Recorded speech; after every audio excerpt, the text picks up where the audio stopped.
Hi everybody. This is the second video of chapter 37, the rollover structure. So in the very first video, we went through the simple stuff, the very first page, which you have the roll bar brace that holds the roll bar to the back of the fuselage, and we put a couple plates on that. Then you start taking the roll bar pieces like you see me doing here, clecoing them in place, and then there's a plate that goes in between the halves that put them together. And you can see me riveting those together there. It's just so much easier to rivet it while it's on the plane, right? So there's a front half and a back half, right? This is the back half. We already did the front half in the first video. Now we're doing the back half. After these are done, now you've got two halves of the roll bar, which you'll about to see. Now, how do you put those together? There's the answer. Long strips of aluminum. So attached to the front half, you're going to cleco on these long strips of aluminum on the inside of the roll bar on the top and bottom, right? Then the back half can slide right over those. Once those are on, now you're going to actually be clecoing small strips to the top of the aft piece of the roll bar. Why? So you need those as a window shim, right? So there's going to be a rear window, and it's thicker, and it's thick, right? So when you put that on, it's going to be thicker than, the surface in front of it. However, the canopy is very thick, so this actually compensates for the extra thickness of the canopy, so that as everything is closed, the line from the canopy to the rear window will be seamless. So here I am just clecoing on both of the wide strips, which works really well, and then pushing on the aft half and then clecoing that on. Now it is a bit of a challenge, right? These are press formed, heavy parts, this roll cage is.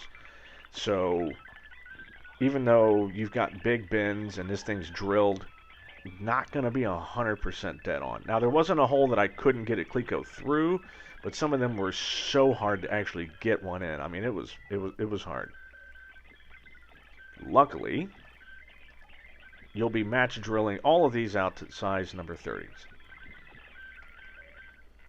which is awesome. One thing I should mention for the feeble and decrepit, like myself and my brain, so there's an instruction on the very bottom of the page, which says, or page 37-3, which says, final drill number 30, all number 40 holes in the roll bar frame assembly, right? I read final drill number 30 and number 40 holes.